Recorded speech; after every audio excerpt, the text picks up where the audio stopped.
No, but you can like. My bad.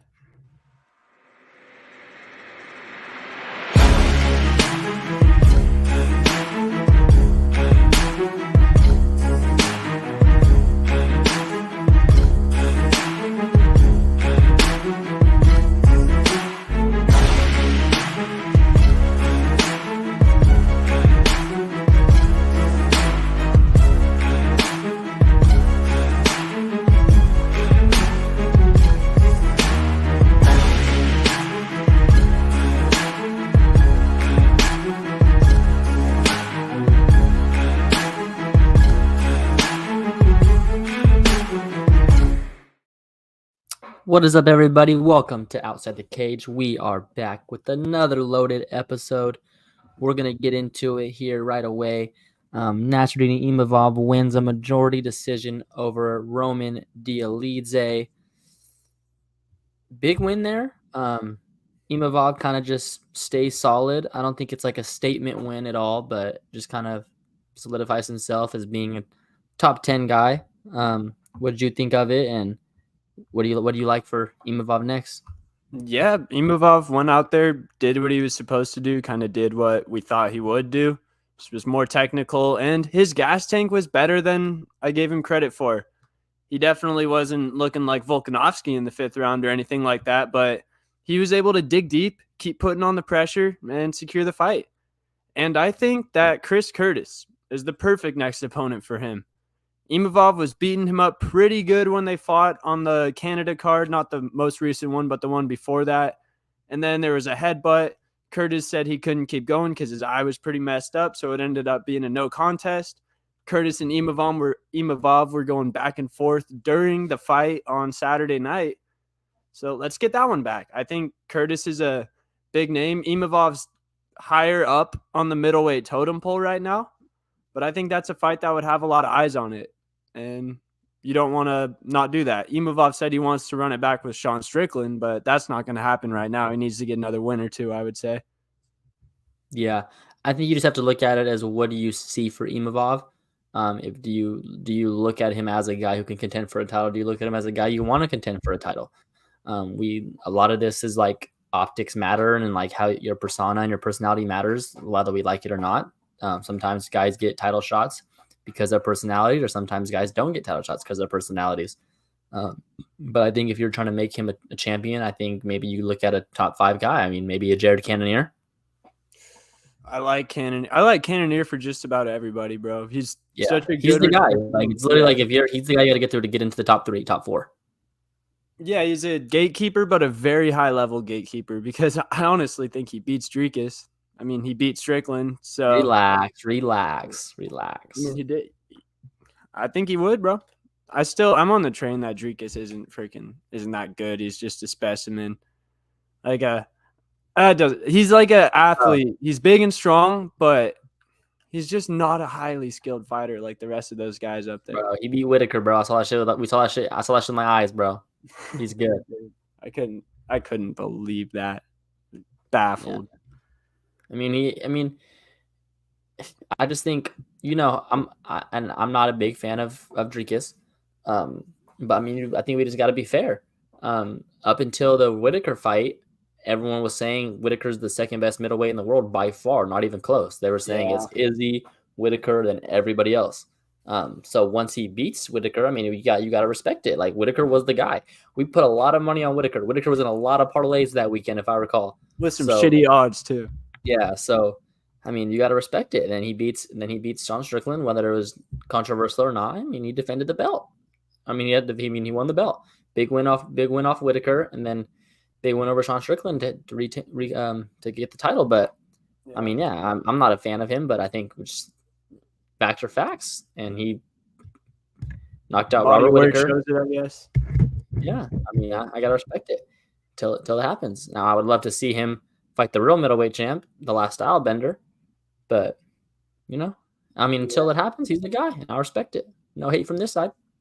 Imavov is only 27 years old also. So he's probably just entering his prime. I believe he could definitely be a contender in that middleweight division. Maybe not today, maybe not tomorrow, but someday he'll be up there competing for a fight or a title. He'll be in a title eliminator, maybe a title fight. Yeah. What do you like for Dialize? Anything for Dialize? For Kind of puts Dialize, him out of the yeah, that was a tough look for Dialize. He just didn't really show much. He had a yeah. lot of hype after that Hermansson fight where he had that nasty crucifix, but now it's kind of died down for him. Let's see. So in the middleweight rankings, right around Dialize, you got. Ooh, I like the loser of Pyfer and Hermansson for Dialize. Or I Mm, guess no, Hermansson him already fought. I don't think Pyfer's gonna lose, but if he does, that would be a good one to set up. yeah.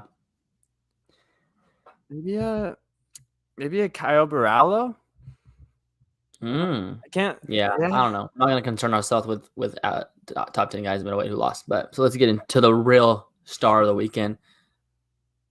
Money Moicano, Renato Moicano, unanimous decision win over Drew Dober. Always entertaining on the microphone. Um, huge win for him. Puts him in debate for a top 10, in debate for a top 5, top 7 fight. Mm-hmm. Um, I got a guy for him. As we said earlier, it's about like your personality and shit like that. So I'm all in on the Money Moicano train. So I'm gonna skip a lot of guys here. I'm gonna get out on a limb here. I know there was talks. I heard the talks already in the fall. Blah blah blah. Give Money Moicano Michael Chandler. I'm done. I'm done with the. I didn't Ooh. want to come on here with the Connor rant. I didn't want to do it. It's not happening. It's not happening. We're done. We're not doing that. We're not talking about it. It's not gonna happen. We can't hold Michael Chandler up. Michael Chandler was super active until he got in this freaking dance with Conor McGregor. I mean, he put all his chips in. I get it. He put all Yeah. his chips in, but he's leaving a lot of money on the table if he doesn't start fighting and be active. He was still a guy in the division. He could have had some big time fights. He put all his chips in against Conor McGregor. He took a gamble. I get it. And I'm mad at it. It's not happening. It's not. It's not gonna happen. Not for anything Chandler did. I think if Chandler gets the call right now and says let's go for 300, Chandler does it. It's not Chandler. It's that other guy. So give Chandler Money Moicano. That's a good one, bro. That would be so marketable. That's a co-main on a big card right there. Yeah. Man. And Money Moicano has the style to go in there and compete with Chandler as well. Chandler would go balls to the wall in the beginning like he always does, but if Moicano could survive that, that's not a bad one for him. I had Beneil Dariush in mind for Moicano. I'm kind of stealing that from him because he called out Beneil, said that's the fight he wants. I think that's another good one where if he beats Beneil, catapults him up into that next tier in the lightweights. It's crazy how Moicano was supposed to fight Saryukian before Moicano had to pull Yeah. out due to injury, and now you look at where Saryukian is. Yeah. So Moicano's really not that far behind Saryukian after he went out there, beat Beneil. Look where he is now. Maybe Moicano does the same thing. And it is a crime to put this man in the UFC Apex. I don't know why you do not put him in a It's a filled-up crime to put stadium. everybody in the UFC Apex. It's a crime. It's criminal. Did you hear Stop it. Moicano going off on that? I thought we were past it. I thought the Apex was done, but yeah. It Hell of should a be hell of a post-fight interview though. hell of a post-fight interview. I'll play it right now. The Apex should be for the Contender Series and the Ultimate Fighter, and that's it. Agreed. Here's the post-fight interview for anyone that missed it, and if it looks like I'm recording my TV, I am because everywhere else has it bleeped out. I'm here with Money Moicano. You here fucking again? I love you, motherfucker. Moicano, what a fight. Can I talk to you a little bit? Yes. My father is 62 years old and he had a baby yesterday. So, bora papai, eu te amo, seu filho da puta. 62 anos botando um menino pra jogo. Eu vou ter que ter outro filho. I'm telling him, tomorrow when I get home, I'm gonna get my wife pregnant another time. Because he's my fucking father. 62 years old. Can populate the world. I can too. Money Moicano 3 is coming. That's some good genetics, Money Moicano. Another thing. I love you, fucking America, you know? I'm not American, but I will be. My green card is 3 years. In 2 years, I will be a fucking American. And after I'm done with fighting, I will serve on the police officer. I want to be a SWAT team, and I want to fucking kill the bad guys. Make no mistake. That is right, and that is fucking wrong. And people are forgetting about that. People are going crazy. That's why I want no kids. I want people to go to the church. They want people to respect the fucking law. Otherwise, this great country in the world is gonna be a third world country. And I don't want that, motherfuckers. Something's fucking wrong in America. And I want you motherfuckers to fix it right now. On the last thing, I have a channel. If you support Brazil, if you support America, Money Moicano channel right fucking now. Subscribe on YouTube. The best fucking content in the fucking world. Hey, MMA Guru, you are fucking pig. You say I would get slapped by the drill double almost 1 year without fighting, and I schooled this motherfucker. I'm sorry. I am one of the biggest drill double fans. When I was 45, I saw that guy knocking other people out there and say, I'm glad I'm not 55. And today, I just beat the motherfucker. Huge, mad respect for drill double. Thank you, I love you, brother. Good thing we're on ESPN Plus. And congrats to your dad. Ladies and gentlemen, give it up for Money Moicano Hermansson. I can speak for myself. Well, he's got enough. Yeah, a lot going on there. First off, congrats to his dad for having a baby at 62 years old. What a guy. What a guy. Yeah, that's goals right there. Hope I can still get some work done at 62 years old. Congrats to Moicano, I guess, for having a baby, hopefully.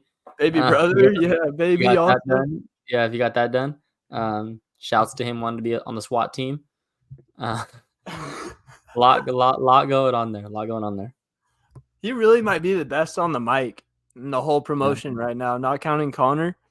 He kills it. His last 2 times, he's really well spoken too. Even though he doesn't speak fluent English, he's very well spoken. Yeah. Gets his points across. Everyone knows what he's trying to say. Yeah. He said, I want to fucking kill the bad guys. That's what I'm saying, bro. Like, it's what it is. Like, if that would have been Imavov, would have been like, all right, like, get him a top 5 guy. But now that's Money Moicano. It's like, bro, he's got to fight a top 5 guy just the way he is on the mic. It's reality. And, you know, I personally don't like that shit. I don't like giving fights like that. But, I mean, you just tend to lean to it. You, like, gravitate towards it. It's just the reality of it sometimes. And the way Moicano does it, it's great because it's just him being himself. You can tell he's not trying to play some character. That's just him getting fired up and yelling some shit that's on his mind in the moment. I heard him talk about it on his YouTube channel, actually. He does have a really good YouTube. I know he freaking plugged himself on the ESPN Plus, which they probably weren't happy about. But he said some advice for fighters. If you're not some big personality, you got to do something to market yourself, even if it's not having crazy moments on the mic post-fight. Do tutorial videos. Do informational videos, vlogs, something like that. Corey Sandhagen, perfect example. He's not a big talker, but his Instagram and YouTube's been popping off lately. He does training videos, shows techniques. Really cool, really informative. You can actually learn a lot too. So if any fighters are listening out there, market yourselves right off the rip. Look at Suga. I agree. Yeah. Well, you complain about the Apex. He complained about the Apex. We're back at the Apex this week. Jack Hermansson versus Joe Pyfer. I like this one. I was big on Joe Pyfer. Still am, but I was really big on Joe Pyfer. Big middleweight matchup here. Similar. I mean, I don't know. Is it kind of just one of those ones we talk about where you go for the guy on the coming up as the guy that's kind of older in Hermansson? That's where I'm at. And a little breaking news for me. This right here, this tail of the tape that you guys are looking at, the guy on the right, Joe Pyfer, I'm going to be giving him my play of the year. I am so confident that he's going to go out there and get the job done. It's not only him, it's Hermansson as well. Hermansson just hasn't looked great in his last few fights. We saw how he looked against Roman Dolidze, and then we saw Dolidze against a solid middleweight in Imavov. I know MMA math's not always right, but I'm using that. I think Pyfer's much better on the feet. He has knockout power. He actually beat Francis Ngannou's record on one of those punch machines. I don't know how legit that really is. I've seen that, And he's a good grappler as well. He's beaten top-level grapplers in grappling matches, not even MMA. So I am all over Joe Pyfer in this one, all over him. And it made me feel better because I was watching an interview with Dana White, and Pat McAfee asked him about this weekend's card. Dana didn't talk about anyone else besides Joe Pyfer. I don't even think he said Hermansson's name. So it's clear what the UFC wants. It's clear what I want. And I want Joe Pyfer under 2.5 rounds. This sucks because it's minus 130, but I'm here for it. Yeah, I'm same way as you. I'm all over Joe Pyfer here. I wouldn't bet knockout because Pyfer is a club and sub guy as well. So you'll get juicier odds for knockout, and I believe that he will drop Hermansson. But there's a chance that instead of finishing him with punches, he jumps on his neck and gets a choke. And that makes me absolutely sick when that happens. Yeah. You bet knockout and they club and sub him. So I'm not trying to have any of that. I agree. Yeah, I like Pyfer here. I might rock with you here and go big on Pyfer. Come on. Yeah, so he beat Gerald Mearshart in a straight grappling match. And GM3 he's a freaking sneaky grappler. He's very good. He was able to handle him. And then he's just been on a roll lately, and Hermansson's not. And then you look at the age, Pyfer's 27. He's right in his prime. Hermansson, 35. Pretty old. Pyfer has the size advantage. It almost feels like a trap, though, because when it's this good, it's usually not. Or when it seems this good. Agree. But trap lines are usually like plus money, right? Not necessarily. I mean, you can have someone a line where it's like you think it's like, oh, like let's say you like Pyfer a lot and he's like only like minus 125, and you're like, damn, I for sure like Pyfer a lot. He for sure shouldn't be minus 125. That could be a trap line. Doesn't necessarily have to be always an underdog. Got you. The co-main event, this one, it's solid. I have another bet that I'm very confident here as well. We've got Dan 50K Ige taking on Andre Touchy Feely. That's his nickname. Pause, but yeah, I had to say Touchy Feely. Andre Touchy Feely. Anyway, we've got Dan Ige coming in as a slight favorite, minus 170. Let me get the tail of the tape up here. Andre Feely coming in at plus 145. I went digging on this one. I got some stats. In Andre Feely's last 15 fights, 12 of them have gone to decision. In Dan Ige's last 15 fights, 11 of them have gone to decision. And I'm thinking this one's going to go to decision as well. So does Vegas. They have the fight going the distance at minus 168.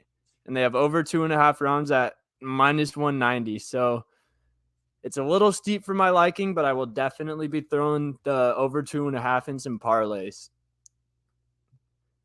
I don't know. Yeah, I agree. I like that. I think I like Ige to win. They're both very experienced, seasoned fighters. I feel like it's going to be a stand-up fight. And I like Ige to just come out on top. But I'm not going to bet on a winner here. I'm just going to bet on the rounds. Yeah, I like Dan Ige here. I'm a big Dan Ige guy. He always comes up when you least expect it. So I'm all in on Dan Ige here. I remember I faded him against Nate the Train Landwehr. Had a little San Diego bias going on, and I paid for that one. Where's my guy Michael Johnson at? Let's get him here. A little background. This is when we were in Vegas. Yeah. They're blackjack partners in crime. Yeah, bro. So we're playing blackjack, and I was side betting. So like I was obviously playing my hand of blackjack, but I was side betting. I think it was like every time. Oh, it was free bet blackjack. So every time you got a free bet, if you side bet it, you got paid out for the free bet. So you got free bets on like nines, tens, and doubles. So if you bet the free bet every time you'd earn a free bet, you'd get paid for like you getting a free bet. So I was like hitting on it. I mean, so he was just playing regular blackjack. Like he wasn't like side betting. So I was like, hey, do you mind if I like bet your like side bet? So like I was like betting my side bet and his. So like if he would have won, I would have got the money. Or with you, like just putting it on his. Yeah, putting it on his. Okay. So he, so it like doesn't hit like 5 times in a row, which it rarely hits, but like when it does hit, it's a big payout. But like in the times that I was betting his, he was losing his hands. He was like, so at one point he was like, it wasn't a good look. He was like, bro, you can't do that no more. I said, I was all right. Hella saw Dean. Yeah, Dean Thomas too. Yeah, bro, that was a good weekend where everybody was out. Bro, I saw Steve Kerr in the pizza place. I wish I saw that. Bro, that was the one I wanted to see. That was crazy. Johnson. That was the Wemby week too, when all that was going on. Bro, that was a good ass week, bro. That was a good ass week. All right, so anyway, Michael Johnson versus Darius Flowers. I'm excited for this fight. I think this will win fight of the night, if I had to guess. 2 guys that go in there and scrap. If you've watched a Darius Flowers fight, you know that he is straight balls to the wall, pressure fighter, maybe even more than Michael Chandler. Like, this guy just goes nuts when he goes in there. He'll just go run in there with some crazy strikes, try to pick someone up, walk across the octagon with them, slam them. And with that being said, Michael Johnson is very technical. He's a skilled fighter. He's seen it all. He's been in there with literally the best of the best ever at that weight. But I just think he's too old right now, man. I hate to say it, but his chin's just been going. Darius Flowers is going to land once or twice because he's going to be going balls to the wall. And I have to lean towards Darius Flowers here. Oh, really? You got to be honest. I'm sorry. Give me Michael Johnson. No analysis, no reason. Give me Michael Johnson. Once you play blackjack with someone, bro, you have a different connection. Once you sweat money, you have a different connection. No lies told there. And for the other fights on the main card, we've got Igor Poteria taking on Robert Brysacek. That's probably not how you say it, but he is making his UFC debut, so cut me a little slack. Brysacek coming in as a minus 175 favorite, and it's his debut, so kind of tells you all you need to know. They gave him a favorable matchup here. Poteria has been knocked out in his last 2 fights, and 11 of Brysacek's 15 or 16 wins comes from knockout. So I did a little math in my head right there. We don't have the odds on Brysacek by knockout yet, but I will be hitting that. Yeah, I am. I'm with you, bro. It's your week, bro. I'll rock with you. Whatever you say, I'm with you. Thank you. I'm really trying to pay for 298 right now. Yeah. I mean, I'll raise my number if I hit a lot this weekend. So you know what I was thinking about today? And I hadn't thought about it. I guess I've been thinking about it, but I haven't like realized I was thinking about it. Once you sent me the script for the show today, I think Volkanovski loses. Yeah, dude. It just feels weird. It feels like it's trending towards the feeling I had with Izzy, bro. Remember I told you I had a feeling on Izzy? Yep, 100%. I said I had a feeling, and then I was like, he said he was like drinking the whole week before Islam. Like, why? Yeah, why say it? Why do it? Why? I guess like after you lost, if you like got into a depression, like I understand that, but like in the camp leading up, why? Yeah, Or I don't know if he meant like before he got the call, or if it was. I don't know if he meant like he was drinking. bro. Hmm? I thought you said the week of. Yeah, that's nuts. He did seem like weird that week, dude. He was he's usually just humble, strictly business, not trying to be all flashy. But that week he was kind of trying to go for a lot of one-liners, which I get. It was a hype moment when he announced that he Yeah, was doing that. it just whatever it is, bro, it just doesn't feel right. I've heard some people saying it's like Aldo McGregor vibes because Aldo was the featherweight GOAT at the time. Nobody was touching him. McGregor was the highly skilled up-and-comer who had been finishing everybody on his way to the top in spectacular fashion. He was confident as shit. Everyone else just kind of laughed at him. And then the craziest shit in UFC history happened, possibly. So I hope we're wrong, bro, but I completely understand where you're coming from. I posted something on our Instagram. It was about Volk and Topuria. And people were commenting like, Volk's got it. I said, bro, I hope you're right, but I just have a weird feeling in my gut that it's not going to end up good for our guy Volk. Yeah, I don't know. He feels different. He's acting different. It doesn't have that same like feel and aura. And again, the first loss to Islam, I don't think anybody gave him a chance in that fight. So when he lost to Islam and as close it was, it gave him confidence. Like, no, I'm the fucking guy. I'm that guy. But this loss was just like, Yeah. Yeah, I heard Eugene had a comment on it. He said, I was heavily against Alex taking that fight in the first place. I said, your first fight was close as shit, and you had a year to prepare for that. Almost a year. I mean, like going up in weight, doing that whole bulk, the grappling with Craig Jones. And then he thinks he can just get up off the couch and beat the guy. yeah. That was Eugene. I hope that's not something that we look back at in 5-10 years as one of the worst decisions. But that's the reality, bro, is like you can't erase that. It happened. Like you can't just say like, it was a bad decision, like we fucked up, like let's move on. You can't move on from it. It happened. Mm-hmm. Yeah, no one really thought that it would leak over into featherweight, whatever happened in that rematch. But when you get knocked out by a head kick, that changes things. You remember when this fight opened? Do you remember what the odds were for Volkanovski Topuria, approximately? If I had to guess, opening before Islam. Wait, before Islam knocked him out? Yeah, they had some up before that because it was scheduled for January. Volk minus 250, minus 275. So it was in the 300s. And then after Volk got knocked out, I think he went down to about like minus 200. Mm-hmm. And then I was curious. So I just looked right now. Guess what it's at?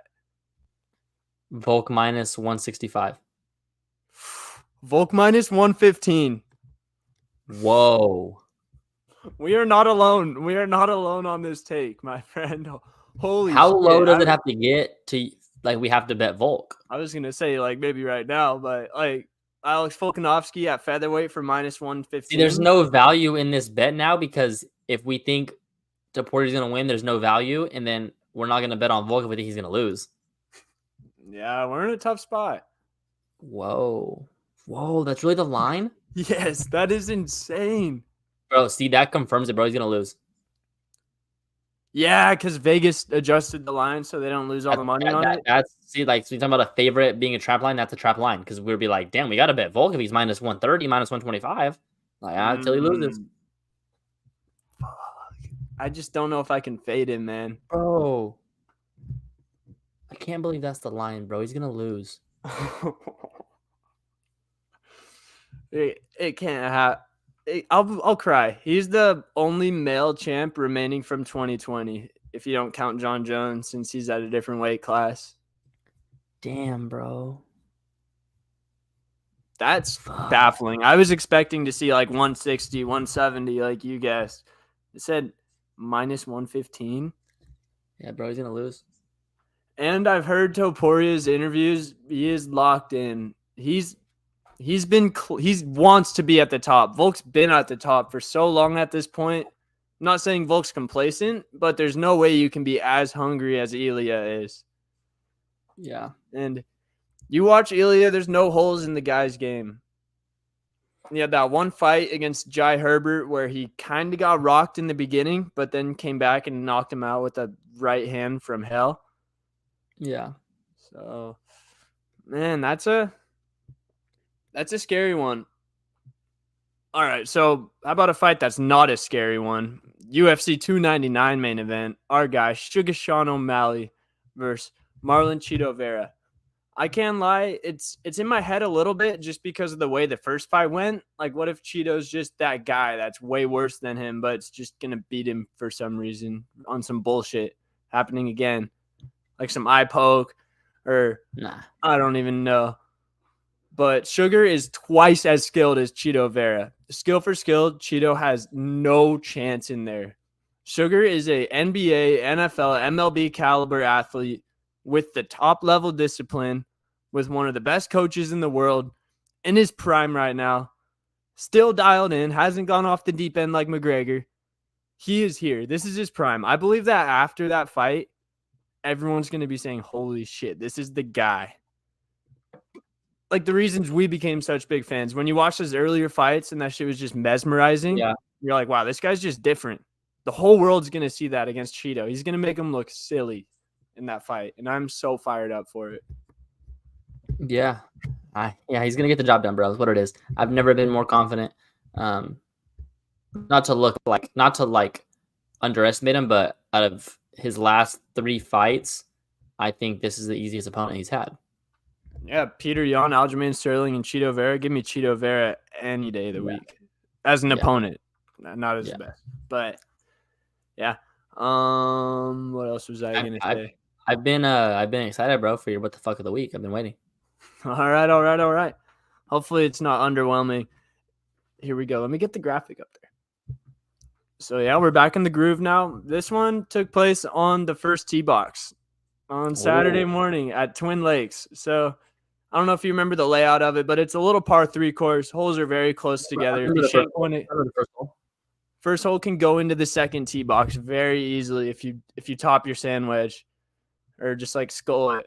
So we're little context. Friday night we went downtown, got absolutely hammered. We were being idiots. You know those silent disco things where you put on the headphones? We went to one of those for whatever reason, and we were hammered in there talking with one headphone off, one on, so we could still hear the music, like straight yelling to each other, just saying outlandish, not shit you wouldn't want to repeat. And looking back at it, like everyone out there could definitely hear us because it was a silent disco and it wasn't loud at all, but we were just making it loud because we had the headphone pushed right here. So we were faded. Got home at like 3, 4 in the morning, woke up hungover the next morning, go out to good old Twin Lakes to go play some golf, have our beers. We're all kind of stumbling out there. It's 4 of us. I hit my shot, a little short of the green, whatever, 10 feet short. My second friend hops up, hits his shot. It's like to the left, to the green, whatever. Third guy hits up, hits his shot. Freaking hits it probably like 5 feet to the left and back of the pin. It just takes a perfect roll right back at the hole.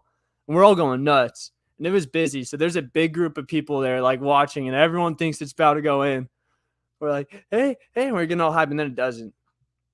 And we're all still kind of hype about that. And my next friend, who's still like learning the ropes, freaking gets up there, skulls one, hits a liner, just a laser beam into the next group, hits their bag and bounces off one of their legs.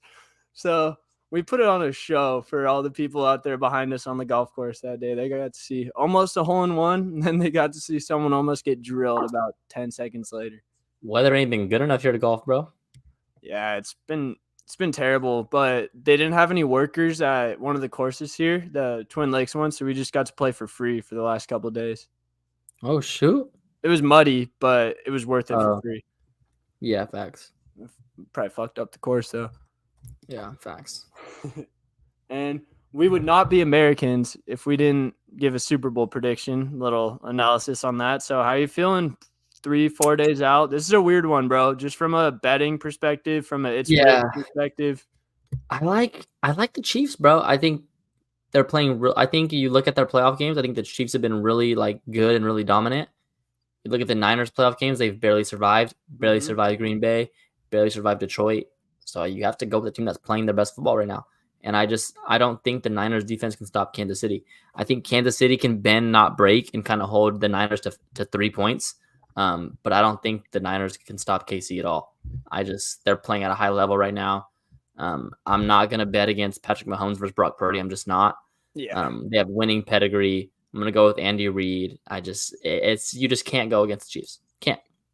And Purdy's not the Eli to Mahomes' Brady, right? Hey, we didn't think Eli was until he was. Some of us did. But over under 47.5. Over or under for you? I like, you gotta do the math here because you're smarter than me. I like 28-24 Chiefs. It's 52. All right. All right. So we got the over. And dude, it's crazy that Chiefs are 2-point dogs. That's what scares me. Like, why? Yeah, Chiefs money line. Yeah. Chiefs plus 115. Also Steve Spagnuolo, underrated defensive coordinator. He was the Giants DC for both of the Brady. Yeah, I know Spags. So, I think the Chiefs might even blow them out. Yeah, maybe not blow them out, but like 2 scores. Yeah, I might do a little alternate line. Kansas City like plus 5.5. Or minus 5.5. Let me see what that would be if we have it. Alternate lines. Bro, I love how for the Super Bowl, they have every bet you could think of on Bovada. Yeah. They had like, who will show a commercial first, BMW or Oreos? Bro, I was going last year on prop bets. I went 5-0. In Vegas, bro. So we bet, I remember vividly, we took Patrick Mahomes over 27.5 rush yards, hit. We took Harrison Butker over 1.5 field goals, hit.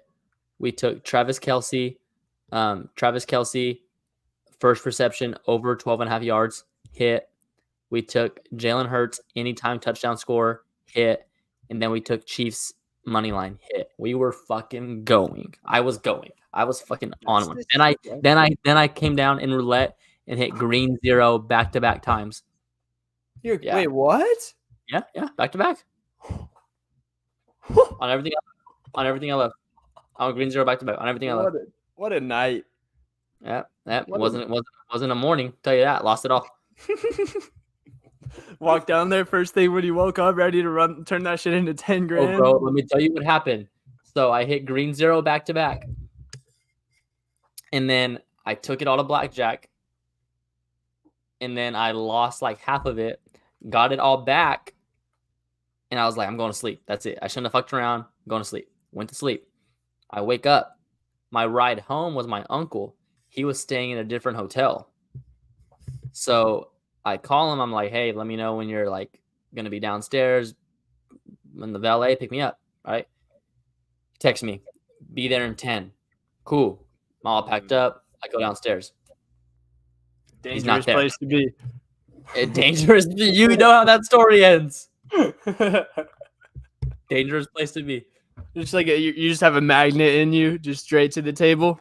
Yeah, you know me.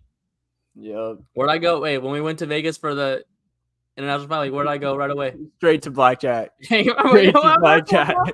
You know what? I'm only there for one reason. Right off the rip, to make money. I'm only there for one reason. Do you think that Vegas would be more elite to be there during the opening week of March Madness or the Super Bowl? I think if it's a regular not regular Super Bowl, but I mean, if the Super Bowl's not in Vegas, then I would say March Madness. But the fact that it's in Vegas right now, it's the place to be. 100%. There's no other time to be in Vegas. I think I saw a funny quote from Joe Buck about Vegas. He was like, something's gonna happen. I don't know what, but something's gonna happen. Yeah. He said something bad's gonna happen and it's not gonna stay in Vegas. Yeah. He's really not wrong. So one of those former players working on ESPN is gonna go nuts and get arrested. I can see Darren Orlovsky getting Orlovsky, the guy. arrested for some public intoxication. Yeah, it's gonna be a great Super Bowl. Locked in. It is. It's gonna be. Lions Ravens would have been a lot more enjoyable, like just to see one of those two teams win. But I don't know. I don't hate Pat like everyone else, but I hate how Kelsey's Mr. Pfizer. It feels like he's on the other team. Yes, sir. Let's go. All right. Cheers, my brother. That's a great episode. We gave y'all 40 minutes today. No extra 10. All right. Till next week. Deuces.